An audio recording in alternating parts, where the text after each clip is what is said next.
देश में पहली बार हिंदी में एमबीबीएस की पढ़ाई शुरू की। मेरे ज़िंदगी का एक बड़ा अचीवमेंट मैं मानता हूँ। रोज़मर्रा की ज़िंदगी की जो भाषा है उसमें यदि पढ़ाई होती है तो वो ज़्यादा अच्छी हो। मुझे इस बात की प्रसन्नता है कि हमने देश में पहली बार हिंदी में एमबीबीएस की पढ़ाई शुरू की। मेरे ज़िंदगी का एक बड़ा अचीवमेंट मैं मानता हूँ। हमारे देश के यशस्वी प्रधानमंत्री नरेंद्र मोदी जी ने आह्वान किया था कि मेडिकल की पढ़ाई हिंदी में यदि हो तो बहुत अच्छा है, और हमने उसको चुनौती के रूप में लिया। मेरा सौभाग्य था कि मैं मेडिकल एजुकेशन मिनिस्टर था और उसको लेकर हमने प्रयास किया, और जो पॉपुलर ऑथर की किताबें थी जो हमारे यहाँ चलती थी उनको ही उनके कॉपीराइट का ध्यान रखते हुए हमने उन सब किताबों को हिंदी में रूपांतरित किया और ये सुनिश्चित किया कि हमारे जो हिंदी मीडियम के बच्चे हैं उनको पढ़ने के लिए हिंदी की किताबें भी उपलब्ध हो। मुझे इस बात की बहुत प्रसन्नता है कि जब ये किताबें बन गई तो जब हमने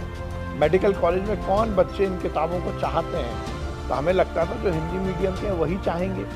जब हमने उसके लिए नोटिस लगाया तो 100% बच्चों ने कहा कि हमें तो हिंदी की किताबें भी चाहिए। बल्कि मैं जब गया और इसका वितरित किया तो नॉर्थ ईस्ट का बच्चा, तुम ये हिंदी की किताब क्यों चाहते हो? तो उसने कहा कि अंडरस्टैंड और to learn it is more benefit, क्योंकि रोज़मर्रा की ज़िंदगी की जो भाषा है उसमें यदि पढ़ाई होती है तो वो ज़्यादा अच्छी होती है। बहुत सक्सेसफुल प्रकल्प रहा और मुझे बहुत प्रसन्नता है कि मेरे हाथ से वो काम हो पाया।